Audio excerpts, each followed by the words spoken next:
Olá, sejam muito bem-vindos ao episódio de hoje do nosso podcast Tudo Começa no Ventre. Eu sou Júlia Barbie, médica ginecologista e obstetra, e estamos aqui hoje com um tema muito especial. Meu bebê não está crescendo bem. O que eu devo fazer? Nós vamos responder essa pergunta hoje com duas convidadas muito especiais. Apresento para vocês a Fabiana Giori, que é nutricionista, formada pelo Centro Universitário São Camilo, pós-graduada em Nutrição Materno-Infantil pela FAPES, pós-graduada em Reprogramação Epigenética e com vários cursos de formação, dentre eles modulação intestinal, fertilidade e saúde da mulher, mentoranda da doutora Bruna Pitaluga do Pré-Natal do Século XXI, método fertilidade funcional, entre outros cursos. Seja muito bem-vinda, Fabiana, ao nosso podcast. Obrigada, Júlia. Obrigada pelo convite. Para mim é uma honra estar aqui falando sobre o impacto da nutrição na saúde da gestação.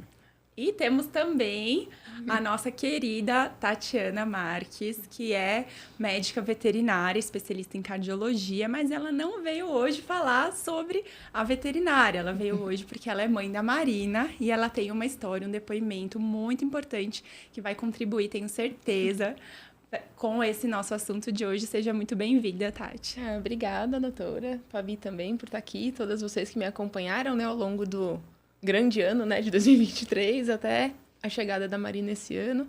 E realmente, hoje eu tô aqui para falar do meu bebezinho e do quanto foi importante o atendimento multidisciplinar.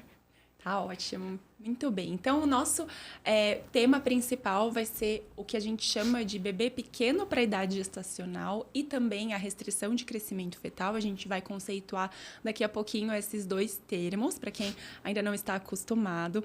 Mas eu quero perguntar para você, Fabi, afinal, aquela pergunta que toda mulher que se descobre grávida quer saber: como deve ser a alimentação dessa mulher para ajudar no crescimento, no desenvolvimento do bebê? Olha, a alimentação, ela precisa ser variada e equilibrada, né? Hoje, todo mundo sabe o que é se alimentar bem. Todo mundo sabe que precisa de frutas, verduras e legumes na alimentação. É de conhecimento popular, né? Que devemos evitar industrializados, que devemos evitar farinha em excesso, açúcar em excesso, que na gestação bebida alcoólica não é recomendada em nenhuma dose, não tem dose segura para isso. Mas a alimentação, além de ser saudável nesse ponto de frutas, verduras e legumes, ela também precisa ser equilibrada em macronutrientes, que são eles que vão fornecer energia para esse desenvolvimento fetal, que é carboidrato, proteína e gordura. Hoje tem uma cultura muito grande de restrições severas de alimentação. Então, muitas mulheres acabam entrando na gestação, eliminando grupos alimentares importantes e que podem fazer diferença na gestação, né? Então, ter esse equilíbrio entre carboidrato, proteína e gordura é essencial. E dentre esses macronutrientes, a gente tem uma estrela na gestação, que é a proteína, que ela tem como finalidade construção, manutenção de órgãos e tecidos. E a gestação, gente, é um período de construção intensa. É um bebê que está sendo construído ali dentro, né? Começa pela construção dos óvulos ainda, né? Na fase pré-concepcional. E aí tem a construção da placenta, que é um órgão construído na gestação, e a construção desse bebê. Então, a proteína é um ponto de muita atenção na gestação. E qual você vê na prática que seja o principal desafio das mulheres na alimentação durante a gestação? É bater proteína mesmo, né? Acabar consumindo tanto de proteína que realmente precisa, né? Existe um cálculo que é feito para a população geral, né? Que deve ser de, no mínimo, 0,8 gramas de proteína por quilo de peso, mas na gestação essa quantidade proteica ela vai aumentando de acordo com a gestação, mas também é muito importante saber como que é o estado nutricional dessa mulher antes dela engravidar, né? Porque se ela já vem num quadro de deficiência proteica, essa necessidade dela ainda vai ser maior, né? Então, a gente tem que pensar que se essa gestante ela já entrou na gestação com um peso um pouquinho acima e tudo mais, esse cálculo proteico vai ser bem desafiador. E, às vezes, a mulher que tem baixo peso, porque ela tem dificuldade de se alimentar, também vai ser desafiador entrar com esse aporte proteico na quantidade necessária para o crescimento e desenvolvimento fetal adequado. Então, no primeiro trimestre, para uma gestação que a mulher esteja bem, sem nenhum problema de saúde, qual que é o mínimo de proteína para ela começar a gestação? Ela teria que começar com pelo menos 1 grama de proteína por quilo de peso. E, idealmente, 1,2, porque vai ser o momento que a placenta está sendo construída, né? E o desenvolvimento placentário é muito importante para poder prevenir uma série de coisas, inclusive a restrição de crescimento fetal. Exatamente.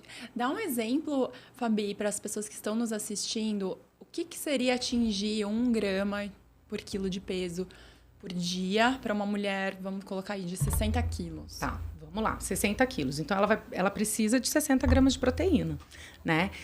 Então, nós vamos pegar quais são os alimentos que são fontes de proteína.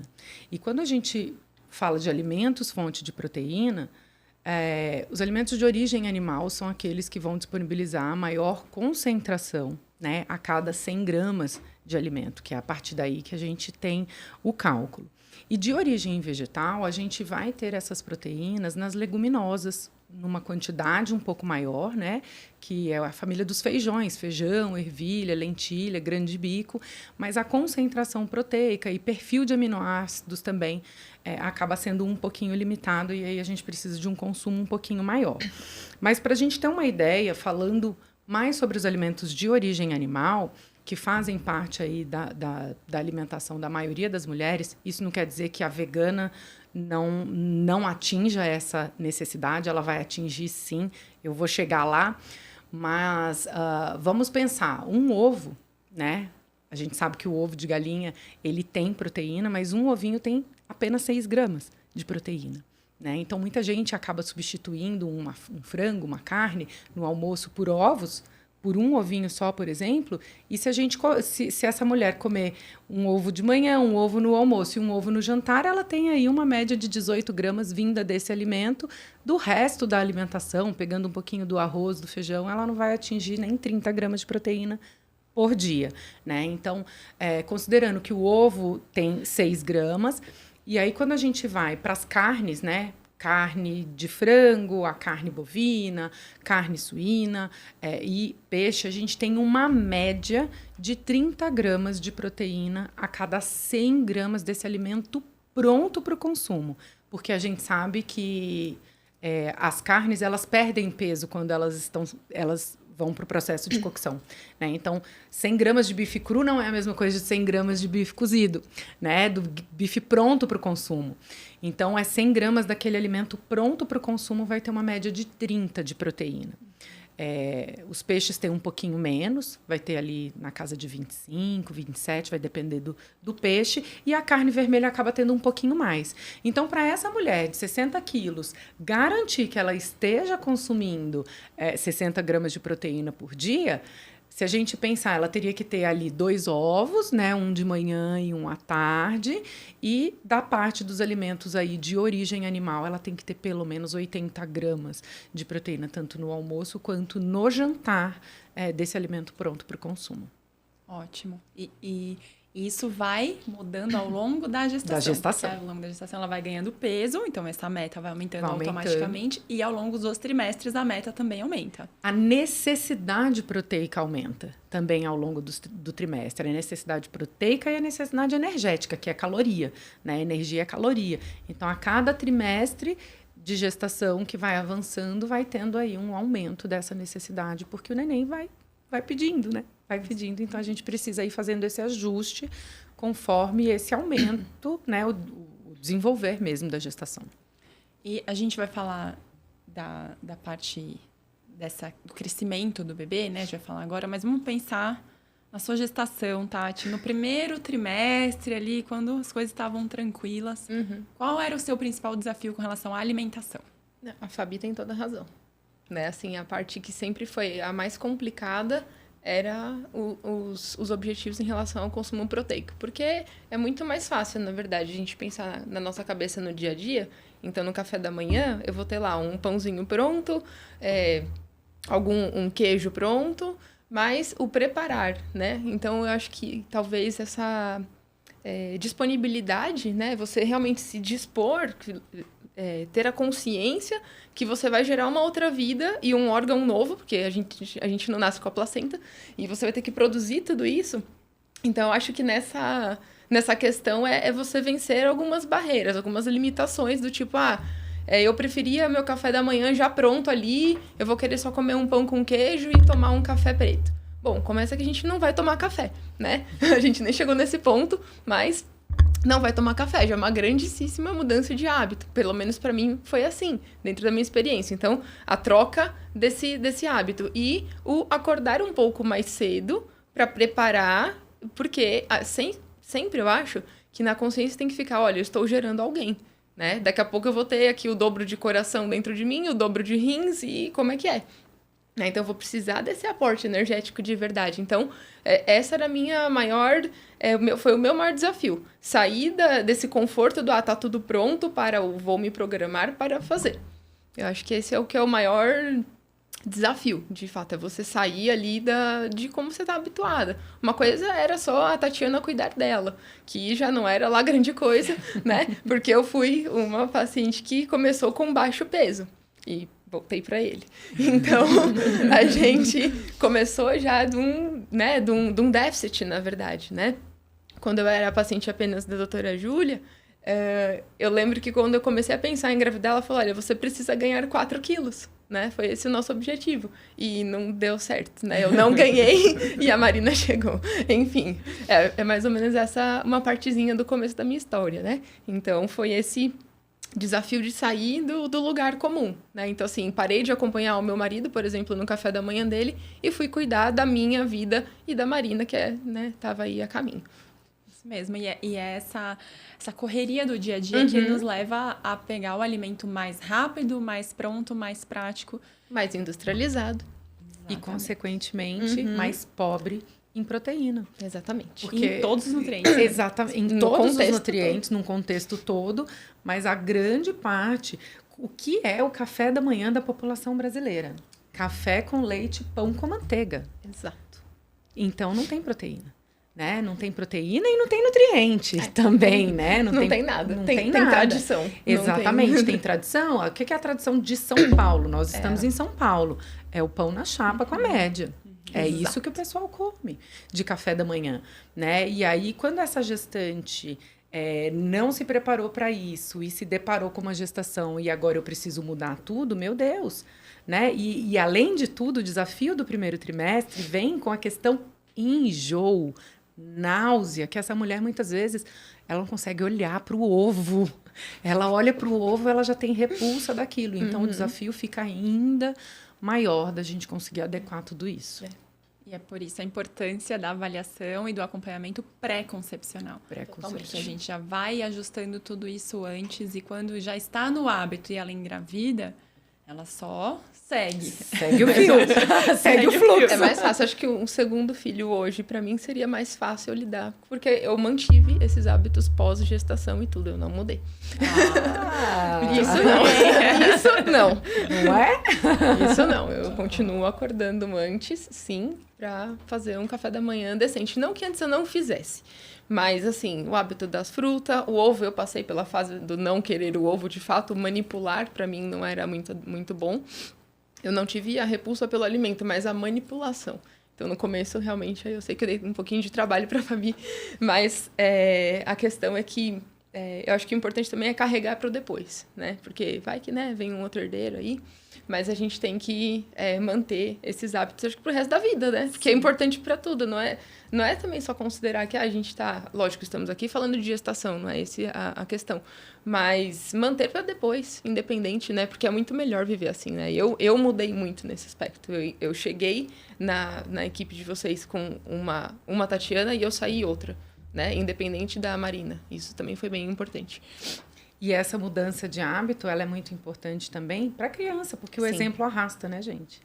O exemplo arrasta. Então, o pai e a mãe faz, o pai e a mãe se alimentam bem de manhã, eles vão se preocupar com o café da manhã dos filhos. Muitas das gestantes que chegam, muitas das pacientes que chegam para poder fazer o acompanhamento nutricional, não tem o hábito de fazer o café da manhã, porque isso já vem desde a infância. Já acordava correndo para ir para a escola, tudo atropelado, ia comendo, tomando aqueles leitinho processado dentro do carro, quando não o bolinho de pacote. Então, já cresceu desde a infância com esse hábito todo atropelado, e aí comer atropelado ali no carro não era bom, então simplesmente parei de tomar o café da manhã. Então, muita gente não toma café da manhã. Muita gestante não toma café da manhã quando vem em consulta, porque depois ela vai ter que tomar. Isso é inegociável. Ela vai ter que tomar. Com certeza. E aí, durante esses meses que vão passando, né? Venceu aquele desafio do primeiro trimestre, dos enjoos, tudo mais. No segundo trimestre, a gente brinca que é a lua de mel da gestação, né? Que é um período mais tranquilo.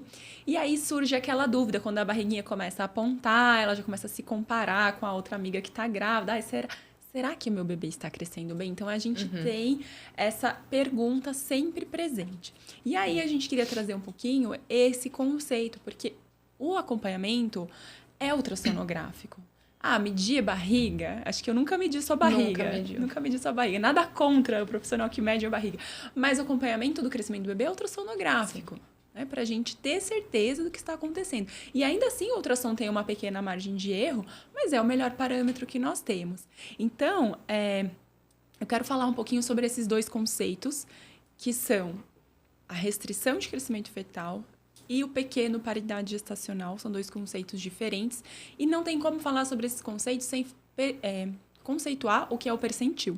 Então, a gente tem, dentro da população, percentis para absolutamente tudo. Ou seja, curvas da normalidade, que a gente considera normal. Eu tenho 1,70 m. Tem mulheres que têm 1,48 m e tem mulheres que têm 1,90 m. Quem é normal, quem é anormal? Não, todas são normais, né? Não tem nenhuma questão relacionada ao crescimento. Então, essa mulher que tem 1,48 m, ela tá no percentil 5, 10 ali da curva. A mulher que tem 1,90 m, ela tá no percentil 90, 95 da curva. Então, elas estão nos extremos. E eu acho que eu tô um pouquinho acima da média da mulher brasileira, mas só para exemplificar. Então, quando a gente tem o acompanhamento ultrassonográfico dos bebês, a gente tem por faixa de idade gestacional, da mesma forma, uma curva normal entre o percentil 5, 10, 50, 90, 95, o que a gente espera? É uma média, uma estimativa de estudos que foram feitos. Não é uma curva perfeita, mas é a curva que nós temos para esse acompanhamento. E aí a gente espera que o bebê, o ideal seria que ele ficasse sempre na média, no percentil 50, mas obviamente isso não vai acontecer, porque depende muito da genética daquele casal, de qual é a constituição daquele bebê e o seu potencial de crescimento.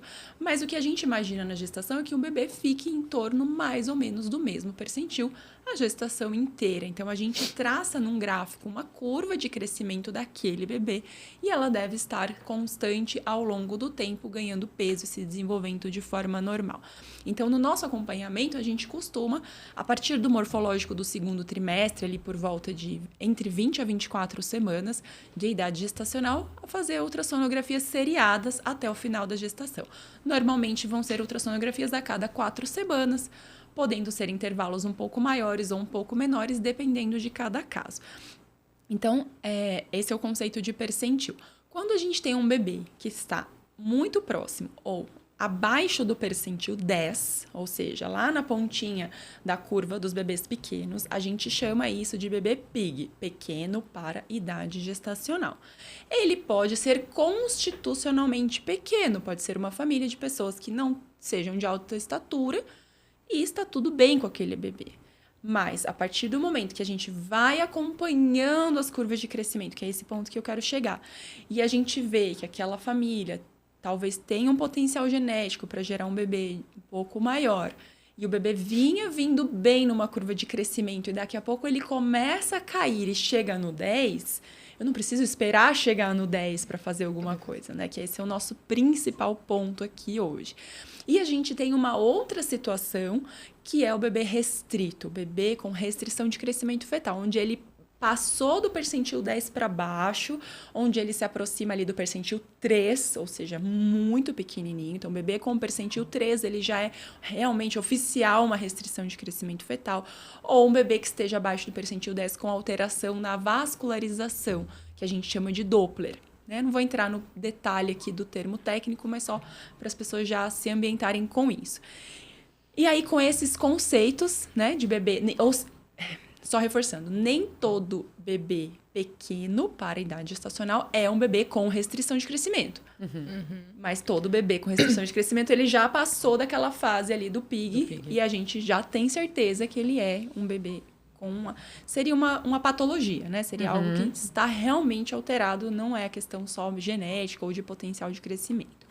E aí eu pergunto para você, Fabi, como nutricionista, qual é a sua preocupação com relação ao crescimento do bebê? Na verdade, o bebê é o meu principal paciente, né? Ele é o meu principal paciente, porque vai mostrar muito do que está sendo feito no dia a dia, né? Eu, como nutricionista, eu vou praticar a educação nutricional, que eu acho que esse é um dos principais pontos, que é o que a Tati trouxe aqui, que ela trouxe para a vida dela. Então, teve uma educação nutricional do que de fato é saudável. Então, acho que esse é um ponto principal do papel do nutricionista na vida de qualquer pessoa. Mas na gestação a gente precisa calcular. O cálculo precisa ser feito. Então, quando esse bebê não está crescendo bem, ele vem apresentando sinais aí, vem caindo nessa curva de crescimento, o primeiro ponto é entender. E aí, como que está sendo? Porque eu elaboro o plano alimentar e o papel aceita qualquer coisa. Por mais que a gente converse, dá para fazer isso, dá para fazer aquilo, elabora esse plano alimentar ali dentro de um consentimento, dentro de um consenso, para que essa paciente coloque em prática o que foi calculado para ela. Primeiro ponto aqui é investigar como está sendo a tua alimentação, o que de fato você está comendo, né? Muitas vezes eu peço, inclusive, registro alimentar de uma semana inteira, não é? Ou meses. Eu peço registro alimentar, manda para mim todos os dias. Porque muitas vezes as pessoas elas acabam entrando no looping do trabalho e vai entrando naquele hábito. Se hoje não tem determinada coisa, eu substituir por aquilo que não é proteico. Naquele momento, eu tenho ciência de que aquilo não é proteico. Mas no dia a dia, aquilo vai entrando de novo na rotina e a proteína vai ficando para trás. Então, eu faço o registro alimentar justamente para poder identificar onde está faltando. E normalmente não é almoço e jantar que está faltando, porque almoço e jantar a gente tem uma refeição completa, que vai ter arroz, vai ter feijão, principalmente no prato da população brasileira, isso é muito presente. Vai ter carne, né? Vai ter frango, enfim. Mas os lanches, eles acabam ficando nesse limbo. E na correria, comecei a trabalhar. Nossa, quando eu olhei, já são 6 horas da tarde, eu já pulei o lanche, que tinha uma oferta proteica importante, né? E aí, aqui, a gente começa a identificar. Isso quando a gente não tem nenhuma outra questão e que provavelmente sinaliza que seja nutricional, né? Essa questão do bebê estar caindo na curva. E essa identificação da queda do bebê na curva é o mais importante, né? Então, assim, os obstetras, muitas vezes, eles não têm esse detalhe, no grau de detalhe. A gente precisa ser muito detalhista no acompanhamento pré-natal. Então, eu vou citar o caso da Tati, né? Que ela já me autorizou a abrir aqui abrir a caixa preta, né? Dos números. Pois porque você fez o morfológico do 2º trimestre com 21 semanas. A Marina estava com peso de 370 gramas. E isso, dentro da curva, estava no percentil 30. Então, a princípio, tudo certo, tudo ótimo. Percentil 30, tá bom. Dentro da constituição física sua, do seu marido, a princípio, estava tudo ok. Quando a gente foi fazer um novo ultrassom no acompanhamento um pouquinho mais pra frente, com 26 semanas, aí a gente viu que a Marina estava no percentil 17, com 800 gramas. E aí, a gente já começou a se preocupar. Porque é aquilo, percentil 17, se a gente colocar esse número aleatório, não, 17 tá bom, tá acima do 10, não é um bebê pequeno para a idade gestacional no conceito e muito menos um conceito de bebê restrito. Só que, peraí, é um bebê que estava há 5 semanas atrás no percentil 30. Hoje ele está no 17. Eu vou esperar para tomar uma conduta? Ah, não, vamos fazer o seguinte, a gente repete daqui a um mês o seu exame e aí a gente vê o que acontece. Não, gente, a gestação não para. Não é um adulto não grávido, né? A gestante é um ser à parte. E aí, nesse momento, eu copiei do prontuário, inclusive, o que a gente escreveu. Retorno em 2 semanas para repetir o ultrassom, mesmo com 28 semanas. Não seria o momento, nossa, super obrigatório fazer esse ultrassom. Não, mas eu falei, eu quero olhar melhor esse bebê. Retorno em 2 semanas, repetir o ultrassom, oriento sobre queda do percentil, oriento aumentar o consumo proteico, passar novamente na nutricionista.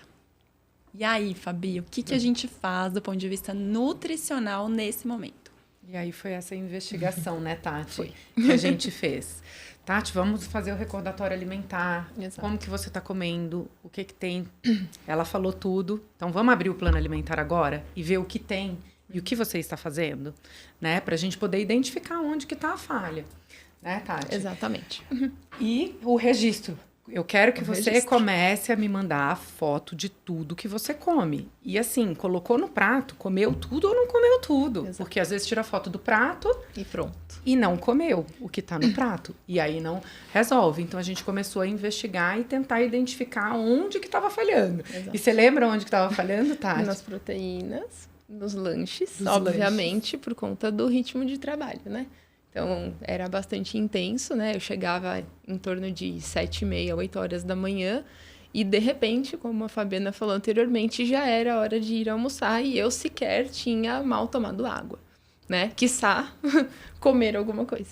Comer uma proteína naquele horário, né? E, às vezes, eu me apegava, né? Aos shakes proteicos prontos. Mas, de novo, né? Isso não é nem a ponta ali do que seria o necessário. Porque era mais rápido. Então, eu me apegava a isso. Então, essa questão de não prestar atenção, né, de não respeitar o tempo e fazer as pausas, ela pode ser determinante para o desfecho. Então, foi nesse ponto que, para mim, como que eu recebi essa notícia, né? Porque a gente estava com um percentil 30, que nem a doutora Júlia disse, e caímos quase pela metade pouco tempo depois. A responsabilidade de tomar uma ação, claro, elas com a parte técnica e eu com a execução, de fato. Porque, também como a Fabiana citou, sem ser bastante repetitiva, mas é verdade, o papel vai aceitar o que a doutora colocar. Só que a execução depende de mim. E não adianta nada eu tirar a foto do meu prato cheio, comer só uma parte e achar que eu estou enganando quem. Então, tem essa consciência que também eu acho muito importante, né? Conversando com outras mães depois, já com a Marina nascida, eu vejo que isso faz muita diferença. A consciência do que está acontecendo com você. E gravidez, a gestação toda, ela não diferencia se é feriado, se é um sábado à noite, se é terça-feira. Os dias, eles vão passando, o tempo vai contando e não tem como voltar atrás. Então, uma vez que a gente teve a notícia de que, olha, não estamos seguindo na curva ascendente como era o esperado, então, é a hora deixa eu dar uma pausa aqui, se eu tivesse um controle na minha vida, dar uma pausa e falar o que eu estou fazendo errado e o que eu preciso corrigir. Só que, assim, no meu caso particular, eu acho que o que mais foi difícil no braço de ferro de me vencer foi a questão do trabalho.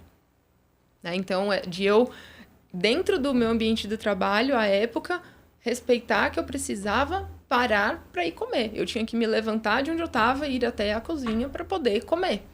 E essa foi realmente a etapa mais dolorida. Porque eu fui workaholic o tempo inteiro, né? Mas a gente vai chegar nessa parte da história ainda, né? Eu não vou dar spoiler.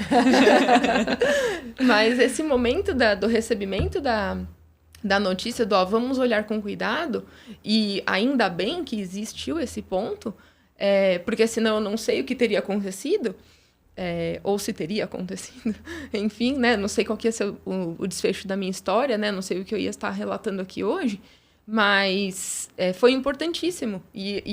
A Fabiana, no trazer para perto dela também, registra e me manda, eu falei, poxa, mas ela está se dispondo do tempo dela, que ela não tem obrigação alguma. Tem isso também. Acho que eu nunca falei isso pra você. Mas eu tenho obrigação, sim. Né? A partir do momento que você tem uma nutricionista te acompanhando, ela tem que te acompanhar exatamente em todos os momentos. Isso que eu sempre falava. Eu falava, Tati, na sua dificuldade, me manda mensagem. Seja você a hora tem que nutricionista. For, né? Qualquer coisa que tem, vocês não mandam mensagem pro obstetra? Pois manda é. pro nutricionista. Manda. Pois é. Então, assim, eu acho que esse acolhimento também foi muito importante da equipe, sem sombra de dúvidas. Mas que é uma coisa a se considerar também, que a gente tem que colocar na ponta, porque vocês poderiam simplesmente, tá aqui, é isso, faça e tchau. Né? Mas não é essa a questão. O acolhimento e se importar de verdade com o que está acontecendo é o que conta, muito. Para mudança de atitude. Então, assim, a Tatiana que entrou no consultório é outra que saiu, mas também por conta disso tudo, né? Dessa responsabilidade mútua, porque quem estava gerando a criança era eu. E poderia simplesmente lavar as mãos e falar, eu já te falei o que fazer. Agora você tá por sua conta. E eu me senti muito importante, inclusive, né? De não estar aí num voo solo numa coisa que nunca tinha acontecido comigo. Era a minha primeira gestação, né? Então, eu não tava nesse voo sozinha. Eu falei, tem gente comigo, então eu tenho que fazer por merecer isso aqui que eu tô recebendo. É bem essa a questão, é pelo merecimento, de fato. Que lindo. Que legal, é isso mesmo. E aí começou a ficar mais de perto, né, Fabi? Ficar mais de olho em tudo que a Tati estava se alimentando. A gente fazendo, lógico, avaliação laboratorial, exames de sangue, vendo o que a gente poderia acrescentar mais. A gente vai falar um pouquinho também de suplementação. Uhum.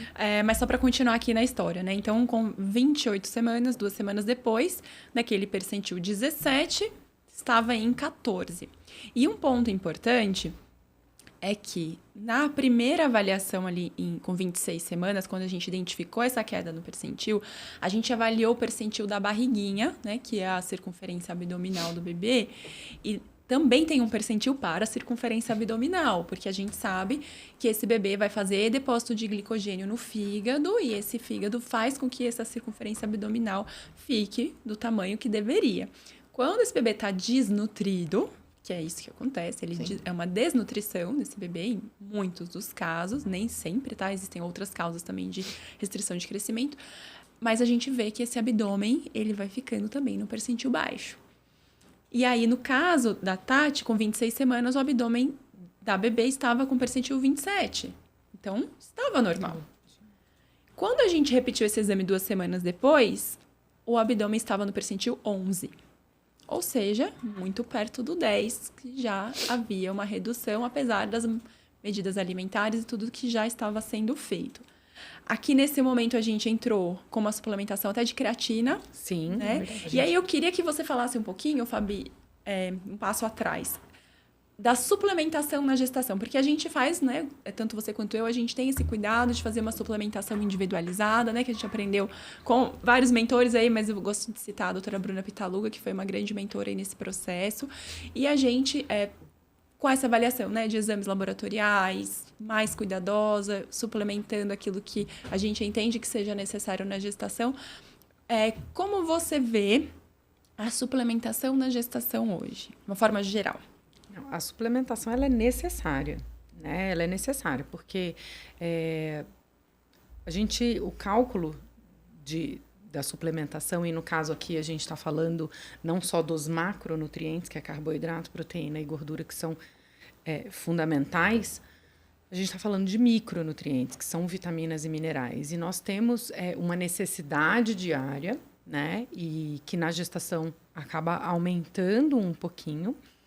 Porém, esse consumo alimentar não atinge essa necessidade, né? Mesmo que a pessoa se alimente bem, e a Tati já acabou colocando um pouco como que era a rotina dela, e por ela ser baixo peso, ela também tinha dificuldade de consumir volume de comida mesmo. Ela tinha dificuldade de comer. Qualquer pouquinho que ela comia, ela já estava satisfeita, cheia. Falava, não aguento mais comer, eu não consigo comer tudo que você pede para eu comer. Né? Eu não consigo. Então, essa suplementação de micronutrientes, ela é muito importante, ela é necessária. A quantidade, com certeza, vai variar de acordo, né, com o estilo de vida, com o padrão alimentar. Mas a gente não pode esquecer que, assim, quem nutre o alimento é o solo.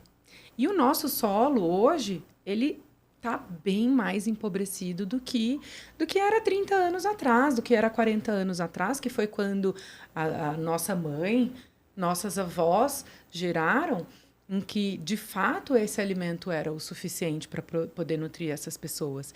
E ainda tem um outro ponto muito importante, porque pelo fato do estilo de vida atual e muito industrializado que veio para poder facilitar a vida, a gente tem uma questão intestinal muito importante e que diminui muito a capacidade absortiva desses micronutrientes.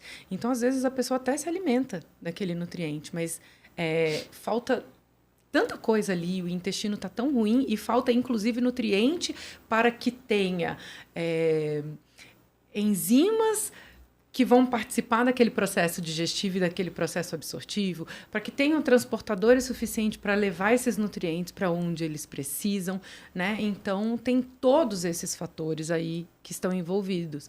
E aí, a suplementação oral, ela é indiscutível na gestação. Vai ser necessária, sim. E a Tati fez desde o começo. E a gente ia ajustando ali mensalmente o que precisa, o que não precisa. Cuidamos bastante desse intestino na pré-concepção ainda, né? E tudo mais, para tentar melhorar essa capacidade absortiva também. Sim, é super importante. Só lembrando, né, alguns dos micronutrientes fundamentais que a gente vai precisar ter nos alimentos e também suplementar, que é o zinco, que é o magnésio, a vitamina D, a vitamina A, o ferro nem se fala, né, o selênio, todo o complexo B, a B12. A gente brinca que nem só de metilfolato faz neném. Nem só, não. Né? O complexo B não se chama complexo B à toa, né? Exatamente. Então, as vitaminas do complexo B, elas se chamam complexo porque elas trabalham em conjunto. Uma depende da outra para poder atuar, né? Exatamente. O ômega 3, que é tão importante da gente suplementar. E aí é muito interessante porque dentro desse contexto, né? Uma mulher que já está suplementando tudo isso, a colina e tal, com a alimentação adequada, com o acompanhamento da Nutri, com fazendo exercício físico e com tudo bonitinho. Quando a gente tem uma queda de percentil, a gente até sente um pouco frustrada, assim, né, Fabi? Totalmente. A gente fica, nossa, será que a gente tá fazendo alguma coisa que não tá, dando certo? E eu já vi casos, né, que a gente também acompanha em conjunto, onde teve essa leve queda de percentil, a gente otimizou proteínas, colocou uma creatina em uma dose ali por um período curto e tal. E a gente viu esse percentil subir. Uhum. A gente já viu esse percentil subir com essas modificações inclusive de estilo de vida, que a gente vai falar daqui a pouco. Só que no caso da Tati, não foi isso não aconteceu. E a gente ficava muito preocupada. Quando ela voltou com 30 semanas, então, a gente repetiu o ultrassom obstétrico. A bebê estava com 1,230 kg, no percentil 5,5 e um abdômen no percentil 3,2. Doppler normal, líquido normal. E aí a gente começou a ficar mais preocupada ainda. Mais preocupada. Ainda. Nesse momento, eu já falei pra você, né, Tati? Olha, realmente, a gente tá diante de um diagnóstico. Não bateu o martelo ali do livro, né?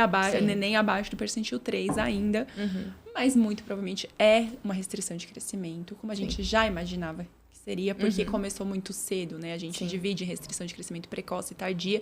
E, no seu caso, foi uma precoce, né? Começou ali com 26 semanas, essa queda de percentil. Mas aqui, com 30 semanas, a gente falou, realmente, é uma restrição de crescimento fetal. Sim. Como você recebeu essa notícia?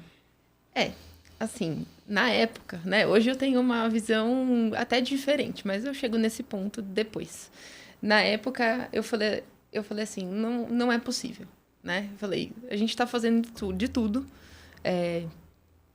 Eu não me recordo direito, mas a gente estava com quase 6 a 7 refeições por dia, né? E tinha toda a suplementação, tinha a creatina, tinha a suplementação até já de acrescentar o óleo de coco para ter mais caloria, eu me lembro muito bem disso. Eu colocava lá em todas as refeições, tomei juízo, né, nesse ínterim, para fazer as refeições certinhas, fora o registro fotográfico, fazer os lanches, fazer as pausas, mas, como eu falei um pouco antes, o meu estilo de vida não ajudava, em definitivo. Gestantes não trabalham 12 horas por dia, é isso. Eu acho que esse é o ponto, né? Não façam isso. Então, é isso que eu aprendi. Porque, inclusive, até entre eu e meu marido, a gente falou assim, não é possível. Tem algo errado. Vamos pedir uma segunda opinião. Da parte do meu marido, aconteceu isso. Eu falei, não, eu não quero outra opinião. Eu falei, porque eu sei que tem alguma coisa ainda que eu posso tentar fazer para ajudar a nossa filha a crescer. Eu falei, então, é mudar o que mais em mim, né? É tentar ser menos ansiosa, que não é fácil. Ainda mais estando gestante, né? Enfim, e toda aquela pressão, porque na 30ª semana já, poxa, tá quase aí, tá? As pessoas começam a cobrar, né? Também que, olha, para quando nasce, e aí você fala, gente, eu não tô preocupada com isso, eu espero só chegar a termo, né? Então, tem toda essa cobrança, essa pressão. Nesse momento, quando a gente passou a notícia para a família, né, de que embora não fosse o diagnóstico literário, mas a minha filha saiu de um percentil de 30 para 17, para 14, para 5, então é uma descendente, não era o esperado. O que eu mais ouvia mas vocês são baixinhos, vocês são pequenos, olha a constituição de vocês. Eu falei, ok, mas se existe uma média a ser seguida e a neném não está seguindo, então a gente tem que ter uma postura. E do portão para dentro de casa, infelizmente, o que eu ouvia era que a culpa era só minha por ficar fazendo dieta. Essa era a questão. Quem mandou você ir à academia? Então, também tem essa questão de, tá vendo? Que adianta você falar que come tudo isso se você vai na academia, se você fica pegando peso? Mas isso era extremamente necessário para fortalecimento muscular e eu consegui levar as coisas adiante, porque se não fosse isso e manter um bom condicionamento físico também, o que ia estar chegando para o neném? Então, essas questões todas me pressionavam assim, não arrumar uma briga familiar, mas de eu seguir firme no meu propósito, que era, eu preciso realmente fazer alguma coisa. Mas a gente ainda vai chegar na parte do episódio de quando eu decidi fazer de fato, que não foi ainda na 30ª semana, né, Júlia? Eu só baixei a guarda quando a doutora me afastou e me deu um atestado por escrito que eu não poderia mais trabalhar 12 horas por dia, né? Então, foi um pouco à frente disso, eu não vou me passar aqui, né? Isso. Mas a questão é que o estilo de vida, até nesse momento, eu não tinha mudado. Eu seguia todas as orientações da Fabiana, mas eu falava, não, eu vou continuar trabalhando porque eu quero. Era bem por aí. E brigando com o pessoal em casa do tipo, não, tá tudo bem. E quando foi que você tomou essa decisão de diminuir o trabalho, Foi por sua causa. Não tem nem o que dizer. Foi porque você falou, Tati, não dá mais. Numa conversa bastante direta que a gente teve, em umas consultas posteriores, e você disse assim, não dá mais para ser assim. Porque a gente já desdobrou a Fabiana de tudo o que ela tinha na manga ali, pegou até do vizinho, não tinha mais nem manga dela para tirar as cartas da manga, né? A frase nem se aplicava mais. Mas eu tinha que ir, não fazer repouso, jamais, porque não é isso, é o repouso da cabeça, né? Do estilo de vida e colocar as coisas, a casa em ordem, né? Então, só quando a Júlia foi direta e disse, Tati, chega, senão a gente não chega no final dessa gestação a contento, ou você muda agora, ou, tipo, não dá pra gente seguir. Basicamente isso, né? Foi uma conversa nesse nível, que eu me recordo. Tem momentos que a gente tem que ser firme, né? Exatamente. Deu Exatamente. Checkmate, né, Tati? Checkmate. Precisa Exato. ser feito. Ou Precisa você mudar. muda, ou você muda. Não chegou num ponto sem escolha e ainda bem. E eu agradeço muito por isso. Porque senão, de novo, o desfecho era outro, né? Não sei o que ia acontecer. E quando a gente bate na tecla dos 4 pilares da saúde, tem vários, né? Poderia citar vários, mas os 4 principais, que é a nutrição, o exercício, o sono e o controle do estresse. Se esses 4 pilares estão muito bem organizados, a chance de ter uma gestação saudável com um desfecho bom é muito maior. Exatamente. É muito maior. Então, no seu caso, a parte nutricional estava coberta. Uhum. Agora sim, né? Exato. Não estava... não começamos mas naquele assim. momento já estava. Naquele momento já estava, e a gente viu que o bebê estava ainda continuava caindo na curva. Lógico, tem questões placentárias, tem questões que são lá da formação da placenta, daquela fecundação, tem questões que são anteriores a isso, que a gente realmente não consegue mudar. Mas o que a gente está falando aqui hoje são dos fatores modificáveis. Exato. Né? O que eu vou fazer com isso Exato. que está diante de mim? Não simplesmente ficar repetindo ultrassom, ultrassom, ultrassom. É conduta ativa. Sim. E você, nesse momento, se tornou a protagonista. Você falou, não, eu realmente tenho que fazer a minha parte. Porque aquilo que a minha placenta vai fazer não está no meu controle. Exatamente. O que eu posso fazer para otimizar, né? E o exercício físico, você tocou num ponto importante. Ele vai fazer com que essa vascularização do útero melhore. Isso é muito simples, muito claro. Não precisa ser nenhum especialista no assunto. Assim como a pessoa que tem... que faz exercício físico, isso é bom para o coração, né? Isso é de conhecimento que popular. vai vascularizar. Sim, vai vascularizar o coração, vai melhorar a vascularização, a entrega de nutrientes e oxigênio para o seu útero. E vai melhorar esse crescimento, né? Vai potencializar esse crescimento desse bebê. Então, quando a gente chegou no ponto... na semana seguinte, porque a partir de agora eu falei, Tati, eu quero te ver a cada 7 dias.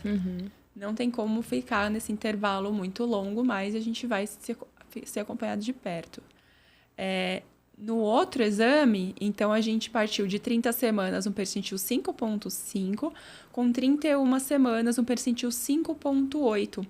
E aqui, que a bebê estava com 1,230 kg e aí passou para 1,386. Aqui você já tinha diminuído o ritmo de trabalho, não tinha? Já, foi no dia seguinte. Eu saí do consultório, né, depois dessa conversa na 30ª semana, já agendado para a próxima. Eu saí do consultório, cheguei na direção do local de trabalho e falei, olha, não vou poder continuar, vou ter que parar. Foi quando ela me deu o atestado por escrito, de fato, né, assim, documentado. Eu tenho documentado até hoje, né, porque é um marco da minha vida. Então, documentado que chega. Olha, você não vai mais entregar tudo isso. Então, naquele dia, no dia seguinte da consulta, eu diminui pela metade o meu ritmo de trabalho. Né? Tanto em horas entregadas de trabalho, quanto em dias. Então, eu não trabalhava mais de segunda a sábado. Eu passei a trabalhar enfim, um exemplo, segunda, quarta e sexta. Né? Basicamente, isso. Mantive um sábado ou outro, porque eram dias bastante puxados, né? Eu tinha uma carga horária grande no sábado. E deixei um sábado no mês e passei pela metade e fui me dedicar a fazer as outras coisas. Porque a atividade física, além de toda a explicação que a doutora já passou, é o que ajuda no nosso psicológico também. Então, era a horinha que eu passava ali com a professora na academia, que era só eu, meu bebê e a professora. Era só assim. Éramos nós três, aquele momento para cuidar da gente. Né? Então, era o meu momento. Né? Então, era a hora que eu realmente me sentia cuidando do que deveria ser cuidado. E, telefone tocando, gente chamando, cliente, problema, isso tudo eu comecei a realmente deixar bem de lado. Então, os locais mais distantes até que eu trabalhava, porque eu não tinha só um trabalho, né? Claro, tinha uns 3 ou 4. Os locais mais distantes foram os primeiros que eu tirei para não passar tanto tempo no trânsito, que era algo bastante estressante, como é para todo mundo que mora em São Paulo. Você vai fazer um deslocamento pequeno, você leva 2 horas. Então, eu tirei, comecei daí, e dos que eu entregava muitas horas. Então, cortei tudo na metade e foi até o que, na semana seguinte, deu essa luzinha da esperança. Eu falei, tá vendo? Era só isso. Então, agora eu vou continuar desse jeito, né? Eu falei, já deu diferença em uma semana. Então, eu tenho pelo menos aí mais 7, 8 semanas pela frente para dar um gás, né? É isso que era a ideia, né? Exatamente. Então, de uma semana para outra, onde você reduziu drasticamente seu ritmo de trabalho e, consequentemente, seu estresse, a gente não teve queda de percentil naquela semana. A gente manteve. O percentil da Marina. Exatamente. E bem, mas nem tudo são flores. A gente passou, então, a 32ª semana, chegou em 1,5 kg, percentil 4, então tivemos sim uma leve queda, e o abdômen percentil 3. Então, a bebê, ela continuou ali, naquele descenso, lembrando que tem uma margem sim de erro do ultrassom, mas é o melhor parâmetro que a gente tem até então para poder avaliar. E aí eu lembro que foi final de ano, né? Foi bem... Aliás, isso era 20 de dezembro. E aí depois você repetiu esse exame em outro local e depois com 34 semanas voltou com a gente. Primeira paciente, né? 3 de janeiro. Primeira paciente do ano. E aí a Marina já estava com percentil 2. Então, aqui foi oficial restrição de crescimento de acordo com os livros, de acordo com o guideline lá da literatura. Mas com 33 semanas, mas a gente já estava atuando, né, Fabi? Desde 26ª semana, sim, visando promover maior nutrição, maior vascularização para esse neném através do exercício, já afastamos do trabalho, então a gente conseguiu, eu acredito muito nisso, né? A gente conseguiu segurar por muito mais tempo, sim, por mais que o baixo peso tenha acontecido no final das contas, mas foi um desfecho muito mais tranquilo do que se a gente simplesmente tivesse acompanhado com ultrassom e tivesse chegado aqui nesse momento, pois é, 32 semanas desculpa, 34, né? Percentil 2, agora restrição, agora a gente vai, enfim, fazer o acompanhamento XYZ. Ou vai fazer o parto. Né? Ou vai fazer o parto, né? Se fosse correr atrás de alguma coisa ainda, com 34 eu vejo que já seria tarde demais. Então, se a gente não tivesse considerado ali no início já, olha, tá tendo uma queda, talvez aí com 34, é o que a Fabiana disse, talvez já fosse uma bebê para nascer prematuramente. Né? E esse acompanhamento da Tati, eu me lembro muito bem que chegou um momento que eu falei com ela assim, eu não quero mais que você coma salada. É verdade. Eu falei, eu não quero que você coma salada. A salada para você tá proibida, salada de folha. Ela, mas por quê? Eu falei, porque vai encher teu estômago e você não vai colocar nutriente para dentro. Exato. Eu não quero mais que você coma fruta, melão, que não tem caloria. Eu quero que você coma banana, eu quero que você come mamão, eu quero que você come manga, você tem que comer arroz, você tem que comer feijão, você tem que comer carne. Eu tirei toda a salada dela. É verdade. Né? Eu falei, não é para ter salada mais. Né? É verdade. E olha para você ver que incoerência, né? No começo, o que eu falei? Vamos comer frutas, verduras, legumes que são extremamente importantes.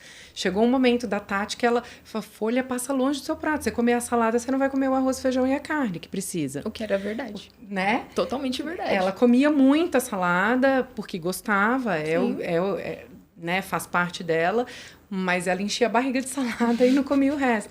Então, até isso, quando ela mandava foto pra mim, então, hoje é um melão, porque eu tava com muita vontade de comer o melão, porque ela já sabia que eu ia falar, cadê a banana? Cadê a manga? Cadê as frutas calóricas? Né, exatamente, era bem por aí. Porque a gente fala muito de proteína, mas é muito importante que se tenha o carboidrato.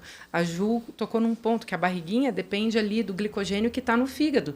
Então, se não tivesse esse carboidrato também, essa densidade calórica na alimentação, de colocar azeite, depois a gente acabou mudando um pouquinho, né? Aí tiramos um pouquinho de polifenol, vamos ter um cuidado, porque vai que tá tendo alguma coisa vascular e a gente não tá conseguindo ver, então vamos tirar um pouquinho aí de polifenol. Enfim, a gente tirou todas as cartas sem frutas vermelhas, né? Congela tudo. Natal sem cereja, me lembro bem. Esse ano se esbaldou de cereja. Esse ano eu comi várias cerejas. Então, a gente, de fato, todas as medidas todas as medidas que podiam ser feitas foram feitas, assim, na parte nutricional. Até proibir ela de comer salada, eu proibi. Gente, isso é individualização do tratamento. Total. Não fiquem sem comer salada. Não fiquem. Crianças não façam isso em casa. Mas é isso que a gente está falando, do acompanhamento, né, individual, né? Do que o acompanhamento individual faz. Você entender quem é aquela paciente que está na tua frente, quais são as necessidades dela, né? Quais são os hábitos dela e o que pode ser modificado. Isso é a individualidade. Isso. Comer frutas, verduras e legumes é essencial. Totalmente. Toda gestante precisa ter, né? Mas, em algum momento, numa situação como essa, algumas atitudes precisam ser tomadas, né? E a gente tem que estar bem pautado do que fazer para fazer acontecer. Algumas atitudes drásticas, né? Da nutricionista dizer, não coma verduras. Ok. Porque não tem caloria e porque tem muita fibra e promove saciedade. Como ela comia pouco, no caso dela, isso fazia sentido. Né? E aí, isso não quer dizer que todas as gestantes que tenham uma restrição de crescimento essa será a conduta. Exatamente, mesmo Né? porque a gente precisa avaliar o histórico O histórico. prévio, o peso que ela engravidou, Pois como é. que era, tudo. Qual tudo. é o estilo de vida, qual é o padrão alimentar e tudo Não mais. é receita de bolo, né? Não, Não é, isso. nunca será. Nunca será. Não Nunca existe será. uma fórmula pronta que serve para todo mundo, né? One size fits all. Isso na Não, nutrição, na medicina, não existe. Não tem como. E é por isso que o acompanhamento ele precisa ser muito individualizado e muito especializado, né? E muito próximo, né? Muito Exato. próximo. Isso. Exato, isso foi o que fez total diferença, sem dúvida, né? O acompanhamento multidisciplinar e acolhido, porque bastante sendo repetitiva. Isso é o que realmente importa, é você entender que tem uma equipe por trás te suportando ali e que vai tentar fazer o melhor por todos, né? Pela família como um conjunto, tanto por mim, pela menina e pelo meu marido. Para todo mundo ficar bem, é um contexto geral, não tá cuidando, não. Doutora Júlia obstetra só se importa com o bebê e tudo bem. Não é assim que funciona. Não é dessa forma, né? Eu acho que cabe também, aqui eu até extrapolar um segundo, mas cabe ao profissional, ao médico, ele ter essa empatia, ele ter esse chegar. Porque eu acredito que, lógico, eu tive esse privilégio, inclusive, de ser acompanhada aqui.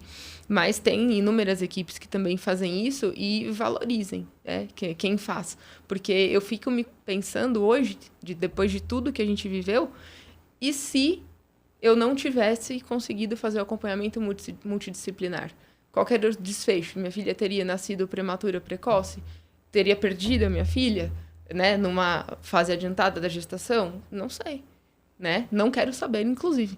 Mas, assim, o que será que outras famílias vivenciam quando não tem essa oportunidade que a gente teve?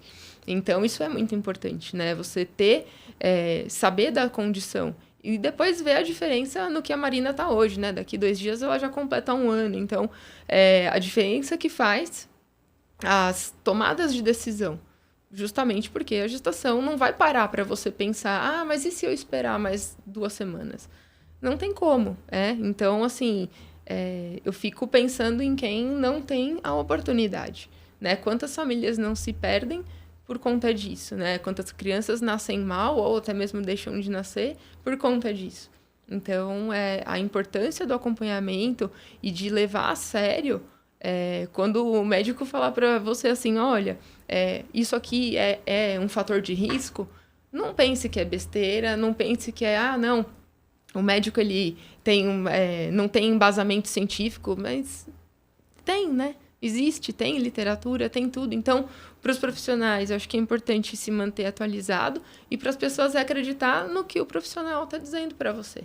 Porque são eles que estão vendo, né? É eles que fazem o exame, que sabem como que as coisas estão seguindo.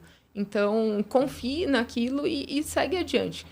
Mas eu não estou acreditando no que... Talvez não seja tudo isso. Talvez seja exagero por parte do médico. Não. O médico, ele estudou para aquilo, ele vive aquilo, é a rotina dele. Não tente se colocar no lugar do médico, você. Não tente tomar as atitudes sozinho, que você não vai chegar a lugar nenhum. Siga a orientação.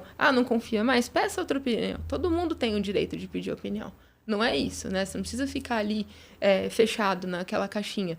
Mas, poxa, diante de todo esse histórico que a gente está contando aqui, se você vê que o seu bebê não está crescendo, mesmo que você vá pedir outra opinião, é impossível uma pessoa fazer um exame que tinha um percentil 30, 17, 14 e foi decaindo, e de repente, lá no final, quando você já tinha um percentil 5, você não fez nada para mudar e você falar, não, mas o percentil deu, sei lá, 40. Não é concordante. Então, siga numa linha, né?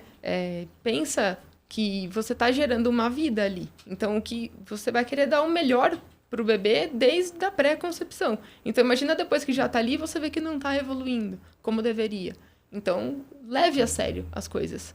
Leve com responsabilidade. A maternidade já te traz isso também. Então, leve com responsabilidade. Autorresponsabilidade e com o bebê que está ali. Acho que é nessa linha que eu penso hoje em dia, assim, sabe? Exatamente. Que bom que a gente tem essa visão, né, Tati? Que a gente concorda nisso. Bem, e para a gente concluir, então, essa parte, a gente viu a bebê com 34 semanas, percentil 2,2.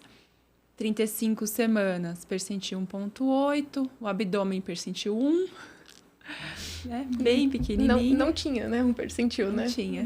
Mas Doppler normal, líquido normal. Então, isso nos dava segurança para continuar acompanhando. Com 35 semanas, a gente tomou a decisão de acompanhar 2 vezes por semana, né? Então, Você ia no pronto-socorro, fazia lá perfil biofísico, Doppler, cardiotocografia, fazia com a gente também 1 vez por semana ultrassom. Quando chegou em 36 semanas, a gente viu que a Marina estava no percentil 0,8 e o abdômen 0,06. O líquido já tinha reduzido e o Doppler da artéria cerebral média não tinha alterado ainda, mas estava no limite inferior. E aí, nesse momento, a gente falou, Tati, nossa meta era 37 semanas, que é quando o bebê deixa de ser prematuro. Vamos fazer o acompanhamento aí mais uma vez e 37 semanas a gente vai encerrar o assunto. encerrar a gestação para Marina poder nascer com segurança. A gente conversou bastante sobre via de parto. Sim. E aí queria que você falasse um pouquinho sobre isso. Bom, então na semana da 36ª, né, que foi há pouco tempo agora comemorando 1 ano, que a gente saiu de lá com um dia e hora para Marina chegar, né? E a decisão da via, desde o começo eu tinha falado com a doutora que eu gostaria muito que fosse parto normal, por todas as benéficas, que aí não cabe a mim explicar tudo, né? Nem é do nosso tema hoje, mas eu gostaria que fosse até pela experiência em si, de verdade, né? Pela experiência do parto normal, porque um parto cirúrgico é muito simples, entre aspas, obviamente, né? Porque é uma cirurgia de grande porte. Mas, assim, toda a experiência do parto normal, eu gostaria de ter passado por isso. Então, já disse aqui que eu não passei, certo? Mas por que eu não passei? Porque foi bastante claro também a explicação que a doutora deu acerca da gente pensar em induzir o parto. Que poderia, de qualquer forma, né, na dependência da resposta do meu organismo, inclusive, à indução do parto normal, a gente poderia prolongar o tempo de permanência da Marina ali, que a situação já não era muito boa, né? A gente tinha ela muito pequenininha, com pouca energia armazenada, como ela explicou em relação ao abdômen. Então, quanto tempo minha filha toleraria um trabalho de parto? Porque não é simplesmente dar uma medicação e nasceu. Não é assim, é todo um processo, são diversas fases e pode levar 2 horas, 40 minutos, 6 horas, 12 horas, a gente não sabe. E poderia acabar culminando numa cesariana emergencial.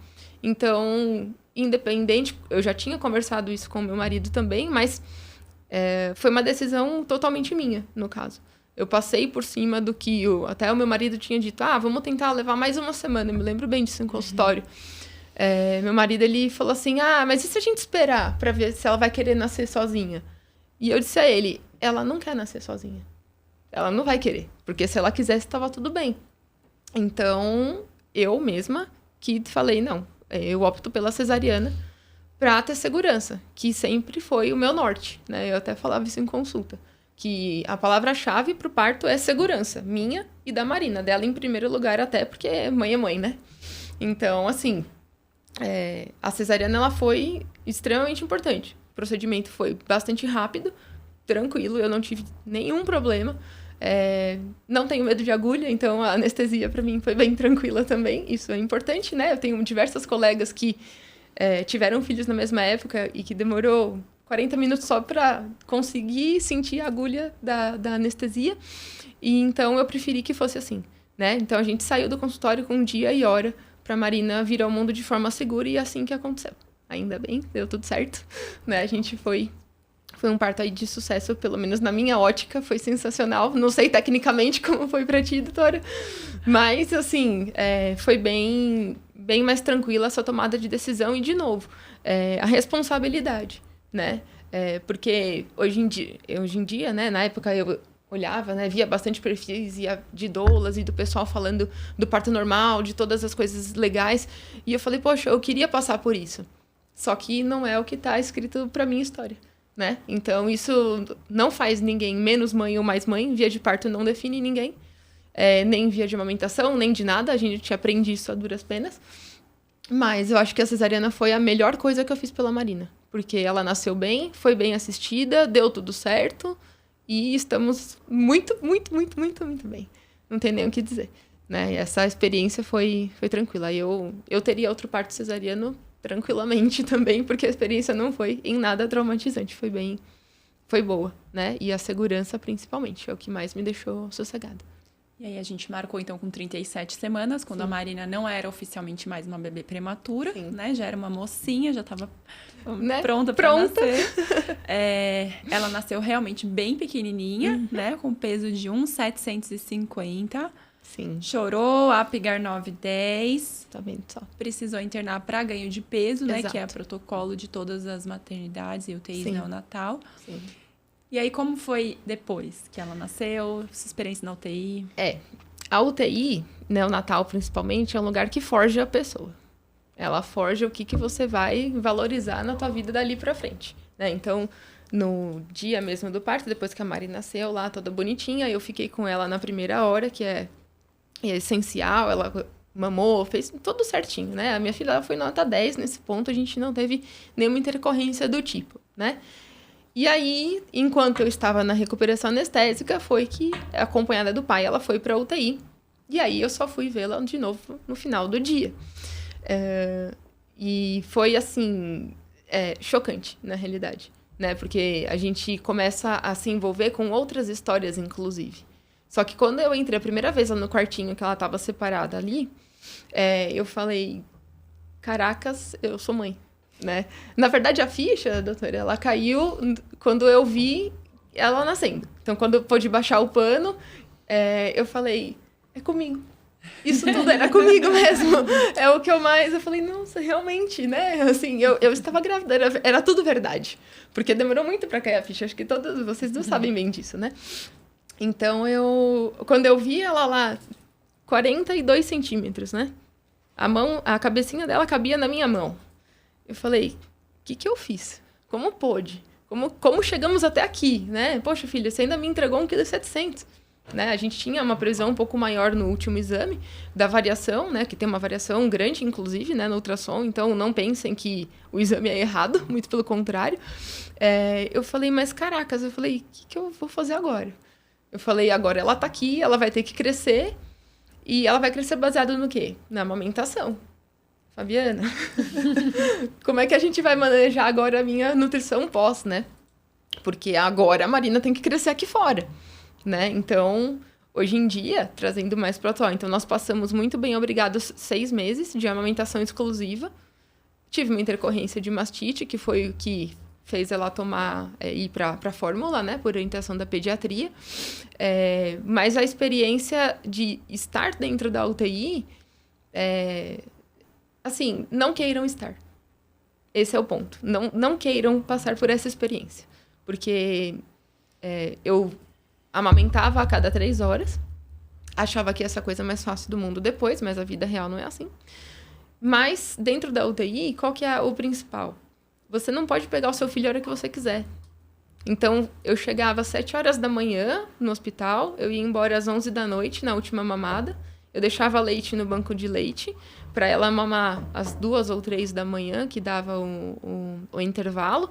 E às 7 horas eu já voltava e eu escutava já do lado de fora que ela estava chorando. Só que eu não podia chegar lá e pegar ela. Eu tinha que fazer todo o processo de higienização, toda aquela, né, das normas de segurança óbvias, bastante óbvias, que a gente tem que seguir. E tinha que esperar a enfermeira vir tirar ela da incubadora. Então, assim, não queiram ficar vendo seu filho pelo vidrinho. Não queiram passar por isso. Então, de novo, se você viver uma situação, para quem está vendo a gente hoje, se você viver uma situação parecida com a minha, tome medidas até antes. Porque hoje eu falo, poxa, eu devia ter parado de trabalhar antes. Eu devia ter parado lá quando o percentil caiu para 17. Eu devia ter mudado o meu estilo de vida ali. Mas tudo bem, não vamos viver dessa forma. Quando a gente sabe o desfecho, é muito mais fácil você prever o início, né? Então, hoje eu sei que a história terminou bem. Só que poderia não ter terminado. E eu teria feito diferente exatamente isso. Então, quando teve a primeira queda brusca, né, do percentil, deixa eu rever o que eu posso mudar em mim para promover um crescimento melhor do meu bebê. Então, essa eu acho que é a grande chave da coisa. Levar a sério. Não que eu não tenha levado, não é isso. Eu só não quis mudar o meu estilo de vida. Então, de novo, a maternidade te ensinando que você vai ficar um pouco em segundo plano e isso é necessário para poder ter o crescimento adequado. E também, assim, eu estou conjecturando que talvez pudesse ter mudado, mas dentro da minha história talvez não fosse mudar porque as coisas seriam escritas dessa maneira, no meu ver, né? Isso é dentro do que eu acredito. Mas, para quem está vivenciando isso, se o seu médico disser, olha, a gente tem aqui uma queda de crescimento, não chegando na restrição de fato, né? A queda do percentil. Se o bebê for pequeno, muda seu estilo de vida. Muda o que você está fazendo, procura ajuda especializada, profissional, e siga as orientações. Porque não adianta nada vir embora com o plano alimentar perfeito que a Fabiana faz e não seguir. Colocar na gaveta, né? Ou seguir mais ou menos. Eu falo para ela que eu estou fazendo. Não, faça. Né? Eu vou falar para a doutora que eu parei de trabalhar, mas eu vou continuar trabalhando porque eu preciso do dinheiro. Não tem dinheiro que pague viver dentro da UTI. Não tem. Assim, nem tudo que eu ganhasse, que eu recebesse de salário, ia pagar o que eu vivia ali. E eu não quero viver de novo isso. Deixa, o próximo vai ser bonitinho. Eu espero.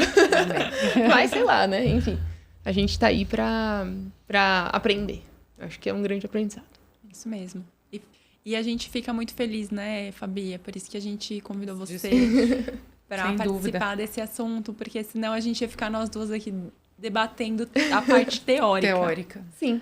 Mas quando a gente traz um exemplo prático, né, de algo que, no nosso entendimento, deu muito certo, né? Deu muito certo. A Marina não nasceu prematura, ela não precisou ser entubada, não, exatamente. Ela não precisou de oxigênio suplementar, ela ficou ali respirando bonitinho, ar ambiente, tomando leitinho materno. Exato. Né? E hoje tá aí uma menininha de 1 ano, feliz da vida, correndo para um lado e para o outro. Sim. Então, pra gente, isso não tem preço. Não tem. Não, pra mim, então, nossa, é o presente da minha vida, assim. A melhor coisa que eu fiz na minha vida foi isso. E de ter tomado juízo, né? E falado, Tatiana, né? Acorda, você está gerando uma vida, né? Alguém que vai ali ficar dependente de você por muitos anos ainda, né? No caso. Mas, assim, que depende de você para existir. Simplesmente pelo fato de existir, ela depende de mim. Então, se hoje ela tá ali é porque, no caso, nós 3, em conjunto, tomamos todas essas decisões no tempo adequado. Eu teria começado antes? Teria, eu já falei isso.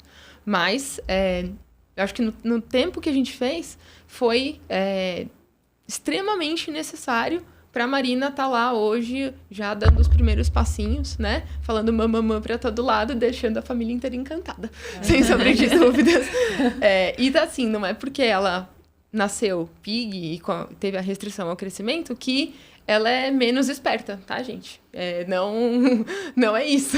Muito pelo contrário, tá? Ela tem todos os marcos de desenvolvimento também, atingindo todos. Alguns ela demora um pouco mais, mas cada bebê é um bebê, então, dentro do nosso contexto, a gente está aqui falando do que aconteceu conosco, né, com a Marina, mas ela tem todos os marcos tardiamente ou até precoce, né, às vezes eu falo que ela troca, né, eu quero começar primeiro a sentar e depois a rolar, eu falo, tudo bem, filha, fica à vontade, faça o que você quiser, né, mas agora ela vem atingindo todos os marcos, tanto os neurológicos, né, quanto os motores de desenvolvimento, tudo bem. Tivemos uma consulta com o endocrinologista, acho que isso também é interessante de falar, porque faz parte do que a pediatria, né, pede em relação aos bebês nascidos pequenos, e tá tudo ótimo, né? Então, assim, ela continua, hoje em dia, atualizando com o peso abaixo da curva mínima de crescimento, mas a altura e circunferência de cabeça perfeitamente normais. E com o endocrinologista hoje, ele fez a média, né? Que aí tem a média de altura e peso em relação aos pais, e ela tá dentro da média. Então, ela vai ter um perfil de ser uma pessoa menorzinha, talvez, né? Mais longilínea, como eu, e não tão alta quanto o pai. E tá tudo ótimo, né? Assim, ela atingiu as metas que a gente queria de ganho de peso pós-nascimento. Quando eu fiquei doente durante a amamentação, que isso aconteceu, ela teve uma queda substancial do ganho de peso. mas que agora a gente já voltou para uma curva ascendente. Mas aí foi um fator externo a ela, né? Não foi mesmo porque eu fiquei com problema. E agora tá tudo bem, né? Então, assim, não é porque a gente teve uma gestação ali conturbada que o final não foi feliz. Foi muito feliz, inclusive. Eu lembro de você falando, você falava para mim assim, ai, Fábio, ela tá na UTI, mas ela não tem oxigênio, né? Não tem. Ela é uma bebê pequena, restrita, mas ela é uma bebê saudável, porque ela nasceu com Apgar 910 e ela continua assim, né? Então, isso... Há um ano atrás a gente vai nascer, É né? verdade. Porque em 2 dias... Em 2 dias, de hoje a 2 dias. De hoje a 2 dias. E hoje a gente está aqui contando, né, esse caso com um final muito feliz. Muito feliz, é verdade. Estou muito grata. Eu nem se fale.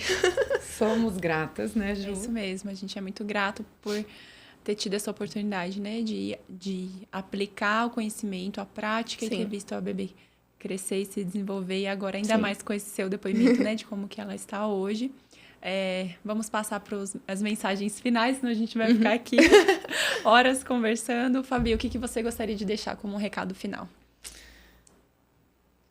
Cuidem da alimentação de vocês, mesmo. Não é luxo, né? Não é luxo ter um acompanhamento nutricional, cuidar da parte da suplementação. Às vezes, algumas pessoas entram em contato e falam, ai, Fábio, mas eu não tenho condição financeira de seguir uma gestação inteira, fazer um acompanhamento mensal, como foi no caso da Tati, porque o caso dela também exigiu que isso acontecesse. Sim. Mas passe pelo menos uma vez que seja no nutricionista para poder entender o que você precisa ao longo da gestação, para ter essa questão da educação nutricional, do que vai ser importante. Porque exigem coisas diferentes, o metabolismo muda, as necessidades mudam, não dá mais para fazer jejum, não dá mais para ficar muitas horas sem comer. Então, que seja feito mas não deixe de passar num nutricionista que entenda de gestação. Eu acho que esse é o recado que eu tenho que deixar aqui. Isso mesmo, obrigada. Tati, o que você gostaria de deixar? Ouçam seus médicos. Ouçam seus médicos, valorizem o que está sendo falado. Não é puxar sardinha nem nada, mas, assim, levem tudo a sério, né? Acho que hoje em dia a autorresponsabilidade é o mais importante. E ter a consciência, claro, quando a gente recebe o positivo da gravidez, você fala, nossa, meu mundo vai mudar, e a gente só pensa em todas as coisas dando certo. Claro que a gente não vai pensar no que vai dar errado, mas ficar ciente que alguma coisa pode sair da curva. Gestação não é doença, dizem. Realmente não é.